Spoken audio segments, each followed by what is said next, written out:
Are you a business owner or entrepreneur who's had great success in the business world, and now you want to launch a speaking career to share your message with the world? If that's you, then listen up. 25-year speaking industry veteran Brett Ridgway has released his latest special report, 3 key things entrepreneurs must master to build a profitable speaking business. To pick up your copy, go to brettridgway.com/freebie. Welcome to the Spotlight on Speaking show with Brett Ridgway, where you'll learn the keys to building a profitable speaking business from speaking industry pros. Each week, we interview a great guest who will share his or her speaking journey, identify what their keys to success have been, and highlight some critical mistakes they've made along the way that you'll want to avoid. Be sure to visit our website at spotlightonspeaking.com. And while you're there, subscribe to us via your favorite network. Now, sit back, tune in, and get ready to meet this week's guest. Hello again, everyone, and welcome to another episode of the Spotlight on Speaking show. I'm your host, Brett Ridgway, and excited to have as my guest today, Edie Raether. Edie is known as an effervescent dynamo who exudes wit, wisdom, energy, and enthusiasm. Known as the Maestro of Motivation, she's known for her high-content keynotes that provide power tools that optimize performance. She's a change strategist, a CSP, which is a certified speaking professional, a TEDx speaker, and a performance coach. And she's inspired thousands of associations and Fortune 500 companies on 5 continents. Uniquely positioned as a brain trainer and dopamine diva, Edie gets to the root of productivity problems with mind mastery methods that transform intentions into action and make change happen.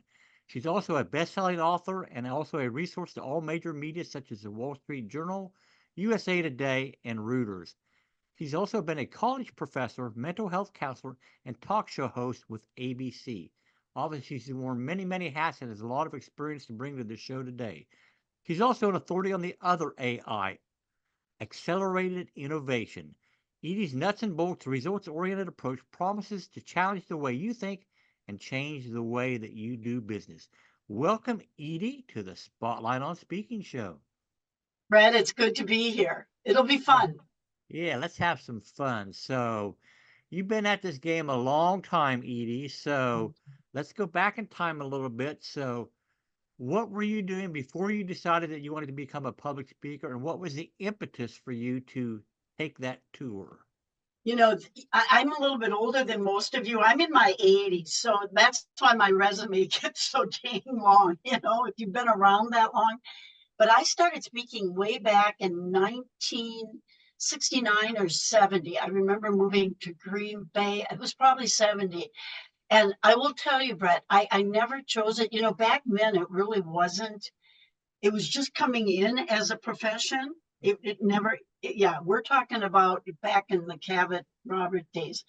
And it chose me. It chose me.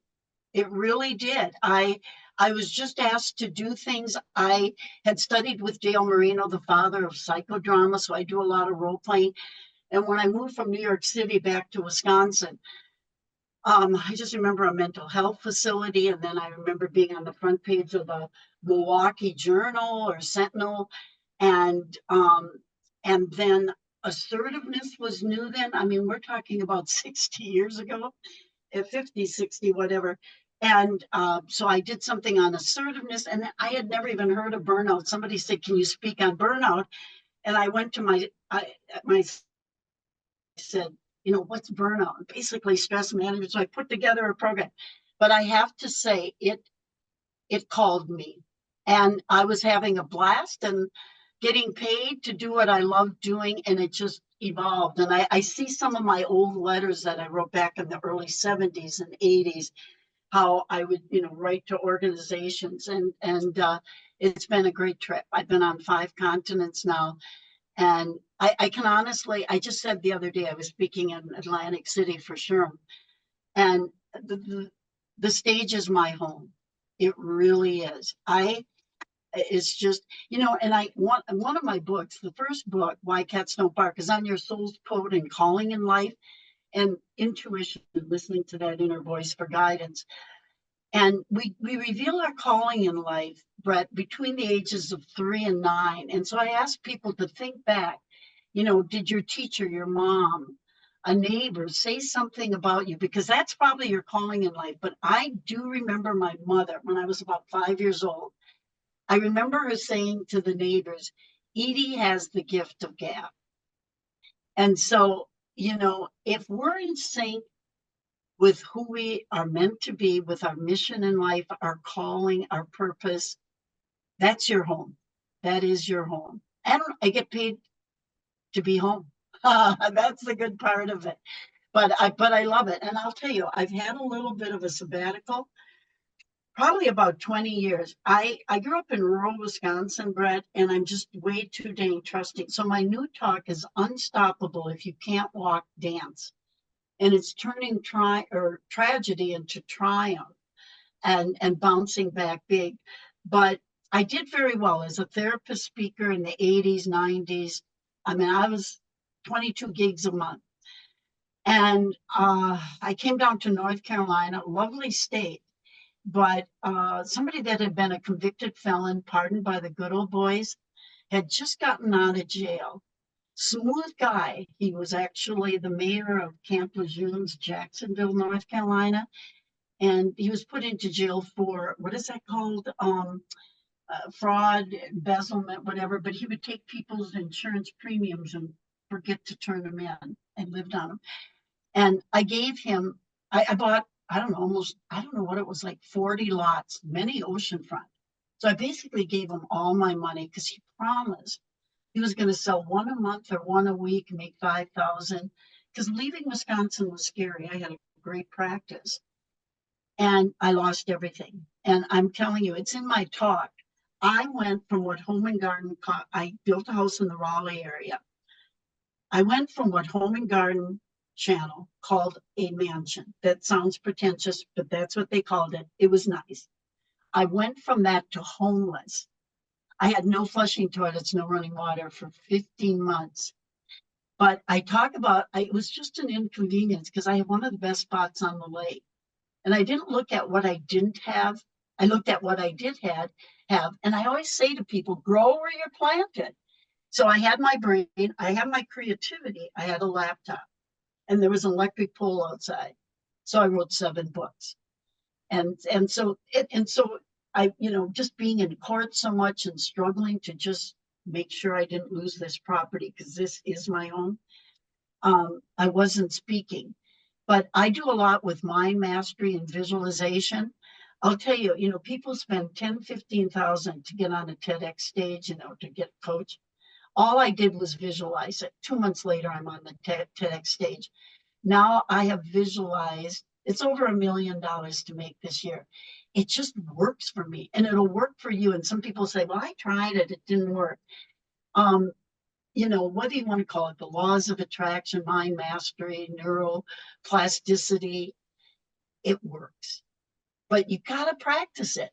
If I've been practicing the piano for 60 years, I'm going to be better than you if you're just trying it once or twice. So I'm back on the speaking trail, and was out in California early in September. And it just feels good. So I have to I'm motivated to be healthy because I got to live a long time. I got a lot to do before I die. And I was in the, I have to tell you, I was in the ER for vertigo. And I guess there's one type of stroke, and the only symptom is vertigo. So they're doing MRIs, and all of a sudden I thought, oh my God, I can't have a stroke. I don't have time for that. And then I thought, oh my God, people in their 80s, they do have strokes. They die. People before they're 80 die. And I'll tell you, when you look at life that way, you get motivated. So I went home, should have done it 30 years ago. I have a children's character building program. Wings for Wishes is a site that reveals it. But it wires kids for health, happiness, and success. Giving kids the right message at the right time between 3 and 9 in the right way. So I formed a 501c3. You get 10,000 free Google ads. I'm just moving forward with everything. Bureaus are all going to get a letter this week. So I think you know, hell is paved with good intentions, but you got to turn them into action. And that's why I call myself the dopamine diva, because my last TEDx talk, the first one, Brain Fitness for Kids, Cloning the DNA of Einstein, reveals all of the neuroscience and psychology in the kids program, I Believe I Can Fly. It's at wingsforwishes.com. The second TEDx talk, I don't know if it was 6 months ago, I gave it, or a year and a half. Time flies. You know, life is like a roll of toilet paper. It goes faster at the end. But anyway, that one is AI and digital dopamine making us dumb? And it is. So I'm now obsessed with dopamine. It's the internal reward system. And what we're challenged with now, and that's why I'm applying it to the workplace, is people are so addicted this, and they're not appreciating nature. And if we use AI as a tool, cool, I use it too. But if you're dependent on it, we're not using the creative mind. And the brain is like a muscle. If you don't use it, you lose it.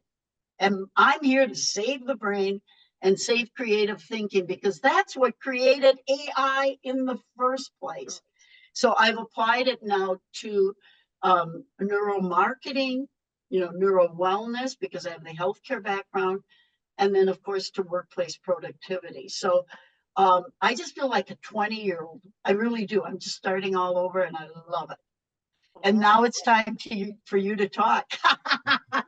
Well, we're blessed to have you back on the stage, Edie. So, has your speaking always been as a keynote speaker? Have you ever been a platform seller, or you just do speak to local groups as a business building tool, or has it You always know been what? as a keynoter? I am so glad you're asking that, because, when I started, there was almost none of the platform stuff. There were a few. I can't remember they go around the country and so forth. But it's been keynote. I would say 95% is keynote. But you know what I do? And here's a tip for speakers, is if you're doing the keynote, offer to do a breakout, because when you do a breakout, they see you more as a trainer, and they will bring you in. Kimberly Clark, IBM, SC Johnson. I've done a lot of the Fortune 500 companies. I don't know if they'd have brought me in as a keynote speaker, because companies generally, unless it's a sales conference and they're going to kick it off with a keynote speaker. But as a keynote speaker, there's a plethora of opportunity there for ongoing training at each of the companies. Like if you do something, it used to be called purchasing management. What is it now called? Whatever. There's somebody there from Coca-Cola, from Revlon, from John Deere, everybody. And they are all a potential spin-off. So you got to take advantage of that. Now, going into that as opposed to the on-stage stuff, my friend Manny Lopez has got me close to signing the contract, because he has a TV program and interviews people like you are, and gives them the exposure for the high ticket item. Now, when you're a stage speaker, it is usually, to do some kind of coaching. And I'll be honest, I still do coaching, I do hypnosis, I still do some therapy, but I'm not marketing it, because I'm in this world to make a difference. And I'd rather make a difference with 500 in the audience, or 1,000, or whatever it might be, or 50, than dealing one-on-one. So I still spend my time one-on-one. So with the stage speaking, it's usually to sell a big ticket item for your coaching. Now, the reason I'm going along with it, I think I am. I'm not signed in yet. One, it seems like the way to go. But number two, if you do group coaching, that can be good. That can be good, because then you are affecting the masses. I think it's efficient use of your time. So if you want to call it, now they call it master classes. They used to talk about it as a webinar. The name has changed. It's the same thing. But let me tell you one other thing. In fact, today or tomorrow, I'm going to start my first one. And that is, if people want to know about the Great Discovery, please contact me, edie@raether.com. I think this is also the way to go for speakers. What they do, you have the content. You already have the content, whether it's your talks, your books, whatever. The Great Discovery is just putting together programs. I'm going to do 20 parenting tips today. Then I'm going to do one on neuromarketing. They market it for you. They have like, I think it's 200 marketers in 100 countries or 100 marketers in 200 countries. I can't remember. Lots. They do it all. I think they take 60%. I get 40%. Who cares? It's all done. And you already have it. If you've got a PowerPoint, if you've got a program, what a way to do residual income. And I think I paid $640. That's a lifetime. I can do 50 million programs. So I can do some for as little as $9.99, $5, whatever. But you know what? If 3,000 people are buying it, but some of the programs, I know Jim Feldman and some of my fellow CSP friends are on there as well. And I think he has one for 100, but you could have it for 5,000. Right. So it's, you know what I mean? So I think speakers have to look at all the different avenues and channels besides just being on the live stage. And then, of course, virtual. You know, that wasn't around until really COVID. And that can be a good way to go. There's a lot of speakers that will only do that. They don't want to bother getting, travel isn't fun anymore. You know, 9/11 changed that. So that was a long answer to your question. Do you have any more? Oh, I have plenty. So as a keynote speaker, Edie, how much customization did you do for a given talk? Or was it the same, this is my talk on burnout and I don't change it whatsoever based on the client? Or do you customize and try to tie it into the association or corporation a little bit more? That is an extremely good question. All your questions are great. I'll be honest, back then, you could get away with very little customization. You really could. My first keynote was making it happen, then kick your dream into action, then unleash your power zone, and now unstoppable. They're all inspiring that are meant to elevate and motivate and so forth. But you know, motivation is overrated. Discipline has much more power than motivation. Motivation is doing what you feel like doing. Discipline is doing what needs to be done, and that'll take you to the top of the mountain. But today, customization is key. It's king, it's queen, whatever. But yeah, no, to get away with what I got away with back in the 70s and 80s, you got to customize much more. Now, what I did do then, though, Brett, I would, toward the end, because you know, I hate to say it, back then it was so easy. I would just take a day off, get the yellow pages, remember the old yellow pages? And I would go down the Egg Association, the Medical Association. I would just call everyone. And I would take a day maybe once a month, and I would book, I don't know, 2, 3, 4 gigs. It was well worth my time. They were open arms. Now that has changed. You have to get past the gatekeeper. You might have to write a few articles in their newsletter to create another entry point. Now they're requesting proposals. I remember doing gigs where I didn't even have a contract. You know, I just showed up, they paid. It was just, but you know I'm in speaker community with Ed Rigsby and Aidan Crawford, and you know, the customization is what they talk about all the time, and that would be another thing your speakers could do if they want to contact me about that. It's a community where we get a list of proposals. I know that Frank King sends me a list of speaker leads. I think it's once a week. I just can't keep up with it. Yeah. That's the thing I don't like. It's more work today. It's much more work to get a gig, and there's more speakers. Back then, I mean, I could name them. You could name them all over the country. Now everybody's a speaker. If you're an ex-politician, if you're an ex-NFL player, whatever. But, and here's the other thing that I've seen has changed, and this disappoints me. It really does.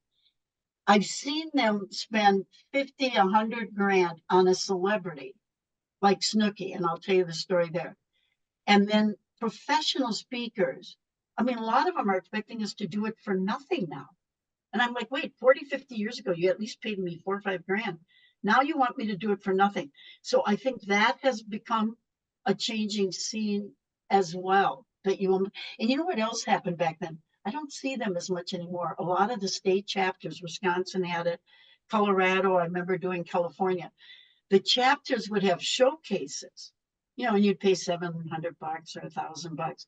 And you'd have 8 minutes, and you know, you could often get spin-offs from that. I don't see those opportunities like I used to see either. But going back to your question with customization, absolutely key. And what I would recommend, and I did some of it back then, but I'm certainly doing more of it now, that, if you can get to first base, then interview people. Ask if you can, interview the HR person or the top of the sales, department, whatever, and just really get a feel. And then use those as examples. Use specific names that, they're going to be comfortable with, and bring it in so that it really feels like you're one of them, like you've been in their organization. I know you. You want to get that message across.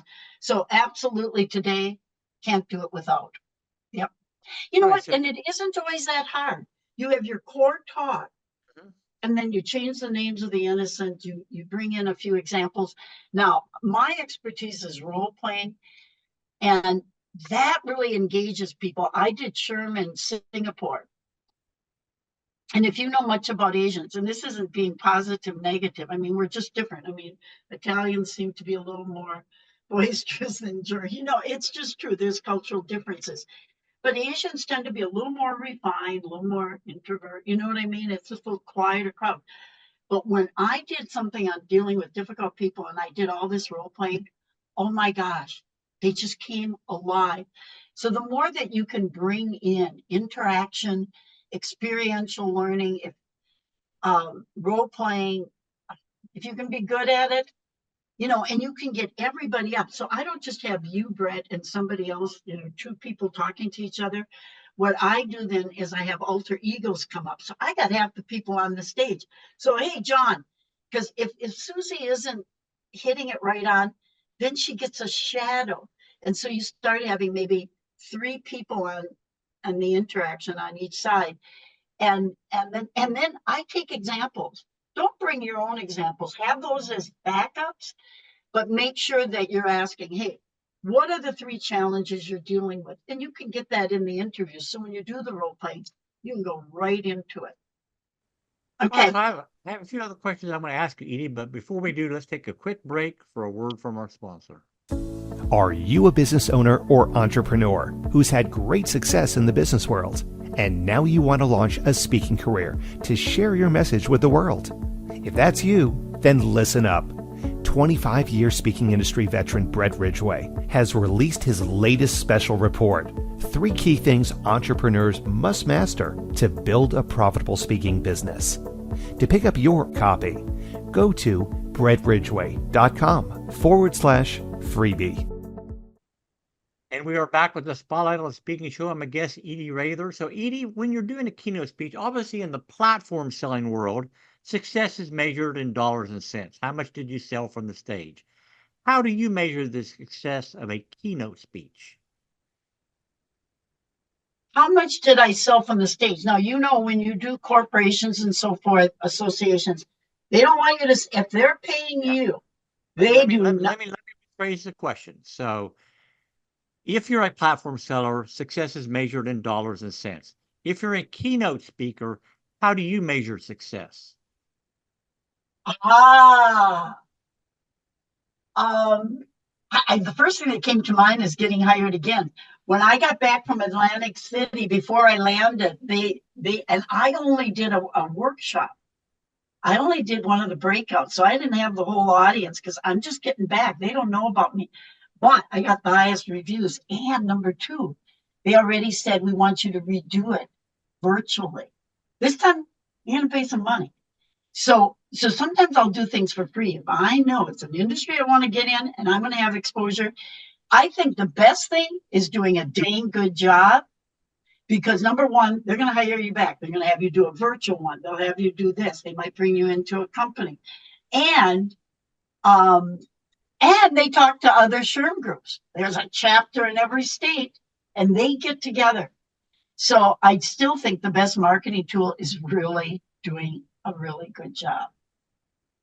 All right, so you are a certified speaking professional. So somebody just getting into the game, what is your advice to them as to how has that helped you or not helped you? I mean, it's nice to be able to put extra initials after your name, but what impact has that truly had on your speaking career? That's a great question. I'm an off the chart right brainer. I would have never done it. I had an ex-husband. This is the only time we're going to talk about him. Not a good person, but he did all the paperwork. He thought I should do it. I would never have taken the time to do it. So I'm glad. I mean, it's good to have. If I can be totally honest, I would prefer that you be, yes. yeah, I don't know if it was ever a deal breaker or maker. I don't know. I don't know. Did I get hired because of it, or would I have been hired anyhow? My guess is I don't think it was ever a deal breaker, but there might be CSPs that are going to scream at me. I hate to say it. You know what else I think? We were talking about this the other day. I think it meant more initially. I think 20, 30, I got mine back in the 90s. I don't know. I think it meant more then. I think the world has changed. I think people, back then, oh my God, we would spend so much for our video demos. Now, somebody that was trying to sell me, it was going to be 4,000. He said, "Where did you do that 1 minute thing on your website?" And I said, "I did it in my living room." And one of my guests came up and did it on my, Google Pixel 8. And he thought it was really good. Well, obviously, I'm not going to pay 4,000 when somebody who's a professional says, "Where did you do that?" Okay, that's going to be my studio. So I think the world has changed in terms of maybe how much value. I think the Gen Zers and the millennials, my honest guess, and this is just a guess, I don't know if they put as much on it as back in the day. What would you say on that, Brett? Would you agree with this or not?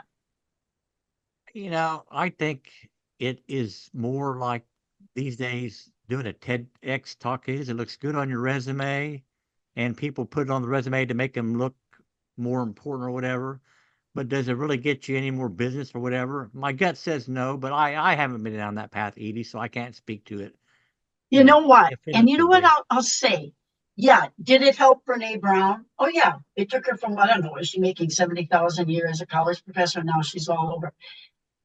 There's that chance. It's the lottery, though. Do most TEDx speakers become a household name like Brene Brown? No, she's the only one I can even think of. She's the only one I can think of with a TEDx talk. I'm sure there are others. So I think you're right. See, you got to look at it too. When I did my first one, I don't know, maybe 6, 7 years ago, maybe more, I think it was a bigger deal. But you got to realize they're having events constantly all over the world. So back 10 years ago, if you were a TEDx speaker, it was like, wow. Yeah. And now I get on calls with other speakers and they all have TEDx behind their name. You know what I mean? And so it's diluted. I think, CSP is in a sense diluted too. I mean, some of us are dying off, but I don't think we're dying off as fast as they're bringing new ones in. And so I remember when I got it back then, it was like, I don't know, 7% of the worldwide speakers in NSA had it. Now I think it's up to 10. So you're right. I don't think, because I'm on calls where it's like half the people haven't done a TEDx talk. It used to be like, look at me. You know what I mean? I stood out. But I would still recommend doing one. I'll tell you what. One, you could be Brene Brown. Number two, it forces you to get it together. It's free marketing, and it certainly doesn't hurt. If you've got one on your website and so forth, I will highly recommend it. But let me tell you one other thing. When I did this recent one, boy, I don't even know if I should be saying all this. Oh, you're down that path now. You can't turn around. Yeah, this is what makes it juicy, right? And I won't. Okay, but apparently half the people were flagged. I was one of them. Apparently I was the only one that was flagged and then got posted. Now this is just this isn't from the guy who owns the chapter. What I am hearing is that they don't want things that are controversial. That disappoints me because I think, diversity of thought is how we learn and it's how we grow and it's how we become creative. And I think the better people that I would have said were the better speakers that day are the ones that were flagged. Wow. Because they didn't say, oh, say yes and say this and be positive. They weren't mundane. They were getting into some nitty gritty. So I don't know if that's true, but the rumor is that's just the rumor. But I would still do it. I'm thinking of doing another one. All right. So you've been at this for several decades. So what is the biggest mistake you think you see speakers make? And then getting a little bit more personal, Edie, what's a mistake that you made along the way that was embarrassing at the time, but a valuable lesson was learned from that experience? You know what? And I remember I was getting a standing ovation over 90% of the time with keynotes. I'm meant to be a keynoter. But I have made some big blunders. Not often. Okay, you know what one? Oh, I'm so embarrassed to even say this. I am so embarrassed. This is just awful. This is really awful. It's because we're all human, though. Oh, God. For some reason, and I think it's because I am right brain. I tend to detail like with color and stuff, but I don't like read, whatever. I did this, and I'm so ashamed to even say this. This is a long, long time ago, 40 years ago, maybe. But I thought it was 8 p.m. and it was 8 a.m. that I was, and they're sitting, oh, I can't believe it. I'm surprised I'm even admitting it. Pay attention to the details. I made an assumption. I don't know what, there must have been something in the conversation where I thought I was doing the banquet talk at 8 p.m. And okay, the other is, I was going through a crazy time and I was going to marry this guy. He pulled out a few weeks before the wedding. And I thought, all you do is work, have more fun. So this is a good lesson. I love you're really good, Brett. I thought I need more fun. So I decided to create this Bag Lady act. And I love Ethel Ann. Her name was Ethel Ann Thornby. And I don't think I have it quickly here, but I have pictures of her. And she's kind of not a bag lady as much as kind of a 50s nerd bag lady. I had a hat. I had a black and white polka dot hat. I had green knee socks. It was just crazy. I had big beads. It was just a conglomerate. And I was getting hired for it. And it went both ways. And it had a beautiful ending where I took off these clothes and I had a pretty gold suit underneath. And I did the sad Sandy Patty song in sign language. It was a very emotional, dramatic ending. Love in any language, straight from the heart, pulls us all together, never apart. Where I made this transformation, I would take off the clothes behind the podium. So there was some real creativity to it. But here's how I started it. I would go to the cocktail parties before, and nobody knew I was for hire. But half the people would think, yes, she's for hire. Half did not. And that made it fun because people got mad. They'd be pulling on my arm, trying to kick me out. And I remember in Orange County, California, when they were going to call the police, I finally said, I give up. Because I don't think California police would appreciate that they were wasting their time on this. The point I'm making is, and here is a huge one, I was deceiving people.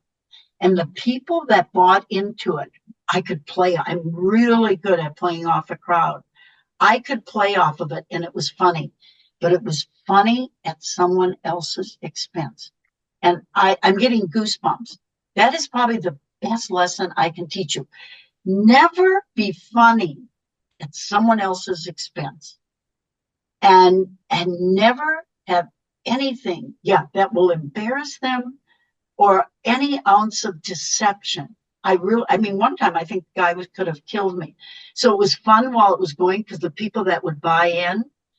But don't do it. Never at somebody else's expense.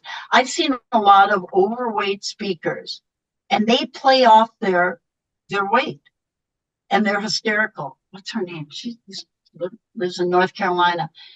And I remember putting on nylons and she was hysterical. She was hysterical. She was playing off of her weight problem, but it was her problem. Then it's okay. Yep. And that is probably the biggest thing. I can't, you know what else I want to say on that lesson? Sure. I would get a standing ovation with the bag lady. It was either people got it or they didn't. They either didn't like it at all, or actually some people, the dramatic ending was pretty good. But here's the other thing. To thine own self be true. I bring a lot of humor into my keynotes because I'm just spontaneous. I can play off the crowd. I don't need, planned jokes. That's my forte. Dance with the one that brung you. What is your core genius? And stick to that. This was not. And then when I stood up, I did about a half hour of one-liners. I'll tell you, that was the hardest thing. Somebody that does stand-up humor, that is the most challenging thing in the world. Because if people don't get it, and you know what? The farmers in Iowa, the corn growers in Iowa, have a total different response to a joke that goes over well in California. I have never learned so much that humor is like artwork, and it varies so much, and it's a high risk. Now, I use humor in my talk, playing off the crowd, but it's natural, it's organic, it's spontaneous, and it involves them. And we're playing in the same sandbox. And that's how you want to do it. So in going back to it, would I do it again? Probably not. It wasn't my forte. And I remember the guy at the head of the Wisconsin Bus Association, he hired me a few times. He just said, drop that bag lady stuff. And he was right. It's not what I do best. The other mistake that I'm going to say in general, and it has to do with speaking business more. Listen to people like me and others. Really, I didn't. I'm very independent.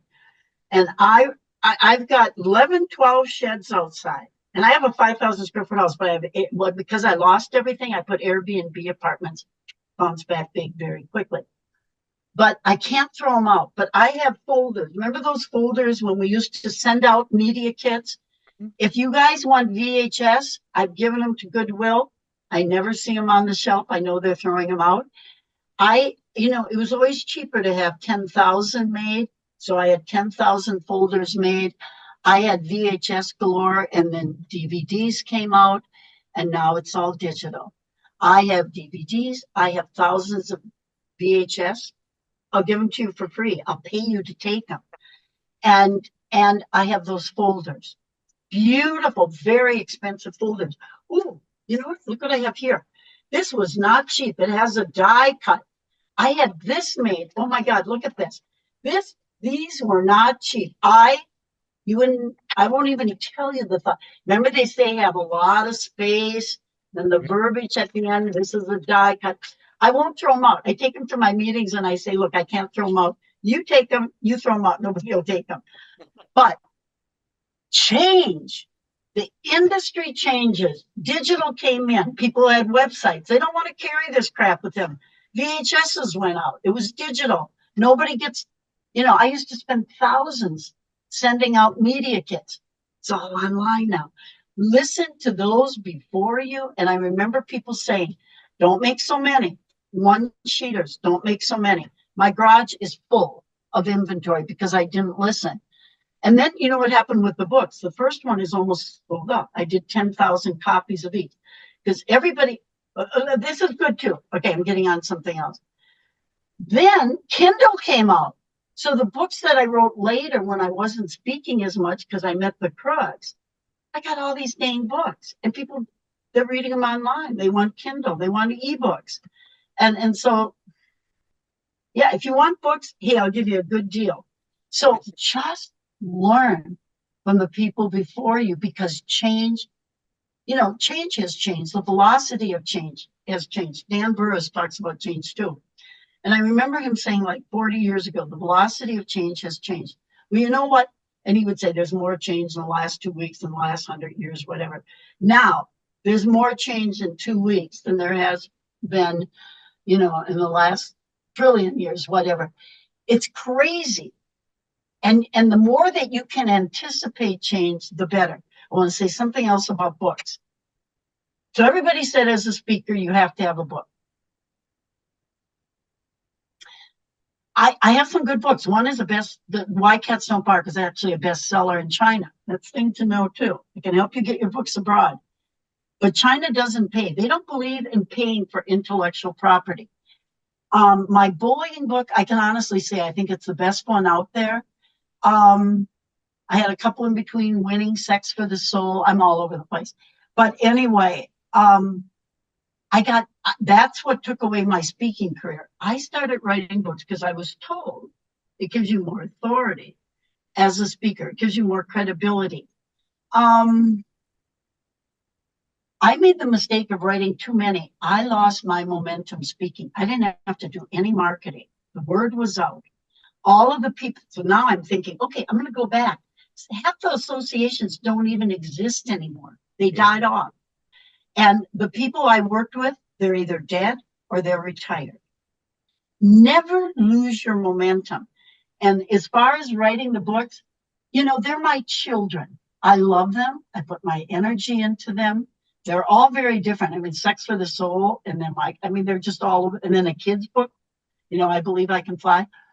I love them. Did they advance me? It's like the CSP. Do I think I got more gigs because of the books? I got to honestly say no. Now, I do remember speaking. It was they used to be called secretaries. What are they called? Assistants now. I did a big national conference in Colorado, and I do remember selling probably about $4,000 worth of books. But what I noticed toward the end of my speaking, before I had my mothball period, was people weren't buying them as much. They really weren't. They didn't want the hardcover. Remember, it was always worth it to have hardcovers. I wouldn't do hardcovers. You can't put them in your purse. People think differently. Look at people's furniture. It's IKEA. They don't buy the big chests that are carved. I saw a roll top desk at a flea market. They're basically giving it away. People want convenience. They want light. They want it carryable. So did it really help? It did bring extra income initially, but it was slowing down. And I think that's because Kindle is coming in. Did it really give me more? I certainly, it's like a TEDx talk. Certainly doesn't hurt. Right. Do I think there's better ways to get a return. I really do. I would recommend more, like maybe doing an online course or webinar or master class, or talk to me about the Great Discovery Next. I will introduce you to the person that'll explain everything, get you signed in. And then you know what I remember? I remember this, Brett. Back when I was writing the book, I remember people saying, don't write a book. There are a few people that said, don't write a book. They said, you can sell a workbook and get $200 for it. But if you're just selling a book, $15, $20, you don't even get that now. But a workbook that accompanies your topic will bring much, much more. So if you're really looking at monetizing, I don't, not everybody's going to be Jack Canfield. Yep. Yep. You got it. Does that make sense to you, Brett? Well, yeah, it makes perfect sense. I mean, people really don't understand the perceived value of intellectual property. And like you say, you package it in book form, $15, $20. Put it in a 3-ring binder colored workbook. Now it's worth $100, $200 or whatever. Same content, just packaged differently, has a higher perceived value. So and much less work, because you put something in and you fill in the blanks and the work. You know what I mean? Much less work. So I think just look at the return, at the ROI where you invest. But when I was on a roll, I do remember in the 80s doing 22 gigs 1 month. And I don't want that now, but I love it. So I want a few. But, what is the ROI? I think the best way to get an ROI speaking is just master your craft. Yeah. I remember when I spoke in California, because I thought, I've been in mothballs for a while. Am I still going to be that good? And I remember when I spoke in California, I got to say this too, a couple of things. A guy came up and said that was a masterpiece. That was the first time I gave the talk. I've always said you got to give a talk 100 times before it's a masterpiece. You know what? Maybe at 80 you don't. Maybe you've mastered the art so well that you can give a talk the first time and get that comment. But I know I stood out there. I think there were about 100 speakers. There were 80 breakouts. It was all high, and everybody had 3 PhDs, 2 MDs. It was a lot of researchers. I was the only professional speaker. The person that brought me in did a TEDx talk. I got her on that. She's good. She's good. I think our women's section had all the best speakers. But you will stand out as a speaker because I mean, people were saying I was sensational. And these people were brilliant. They were absolutely brilliant. I mean, serious, peptides, all this stuff. And I wanted to learn more, but they were so dang boring. It was painful to listen to them. So really, be engaging. Master your engagement. What are you going to do to engage them and bring them in? And realize the value of it, because I stood out at a conference with 100 people, and and they all had many more. I didn't even finish my PhD. Some of them had 3, 4 of them, but they weren't interesting. So it really made me realize that this is an art. It's a true art, and it's a beautiful one, because people don't remember anything if they can't listen to you, and they can't learn if they don't listen. And if you're boring, it's over. Does that make sense, Brett? Well, such great advice, Edie. So as we wind down this episode, I want to give you a couple minutes to tell people how they can get involved in your world if they so choose. Oh, like how to contact me? Yeah. How do they I would find out more love about that. the diva? Yes. Yeah. I have so many, like connecting. I am a connector. I'm a connector. And one is Edie@Raether.com. Just my name, EDIE@RAETHER.com. I'm going to give you my phone number. I'm still auditory, 704-658-8997. I have several websites, one on bullying and the therapy and all of that. But the two main ones are EdieRaether.com is my speaking site. And I've talked a lot about the children's program, which is my passion project. It's why I feel I'm on this earth, actually. And that's wingsforwishes.com. But I would love to help. And, I'm not one of these people. I'm a little disappointed in a few of my speaker friends where I just had a question and I had to pay to get an answer or just talk to them for a few minutes. I'm pretty generous. Now, if you want to do ongoing work or something, then I got to be fair to myself. But I'm here to help. And then I can connect you.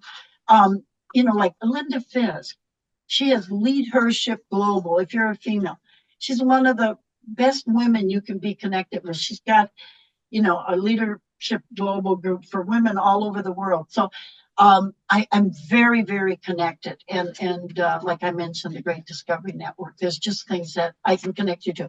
The one thing you may want to use me for, even though I'm not pushing it, but I don't know if you want to call it coaching, but I do neuroplasticity. I do hypnosis. I do apply neuroscience to rewiring the brains. If you have any stage fright, you can talk about it forever, but you got to realize the subconscious is 1,000,000 times more powerful. So the way I go about change is I rewire people like an electrician. I go in and rewire them at the core, the seat of the problem. And that's coming from the subconscious. Whatever you do repeatedly, even anxiety, it's a habit. It's not a good one. And I can take that away. Now, I remember in kindergarten, and I think it goes back to that. They had me do a cheer in kindergarten when I was 5 years old, surrounded by the whole class. And I got hooked on dopamine. I love to perform. So I've never had an ounce of stage fright. But if you do, I can help you, not just talking about it, but I can rewire you and have had tremendous success. Usually just one session. So that's it, honey. Brett, this has been a blast. I love you, honey. Well, thank you so much, Edie. It's been delightful having you on the show, and I wish you the greatest of success as you continue to move forward in your speaking career. The world is truly blessed to have you back on the stage. So thank you for coming out of retirement, so to speak, and getting into there and sharing your message. To all the listeners out there, thank you so much for joining us. Such great insights in this interview. I encourage you to listen to it again. And as always, may this year be your greatest year yet. Take care, everyone. Bye-bye. This has been the Spotlight on Speaking show with Brett Ridgway. Be sure to join us every week as we interview speaking industry pros. and have them share their best tips for building a profitable speaking business. Until next week, thank you for tuning in, and remember to visit our website at spotlightonspeaking.com so you can enjoy even more great episodes like this one. While you're here, be sure to subscribe via your favorite network. We look forward to seeing you next time on the Spotlight on Speaking show. Until then, our sincere best wishes to you for the greatest of success as you work to build your own profitable speaking business.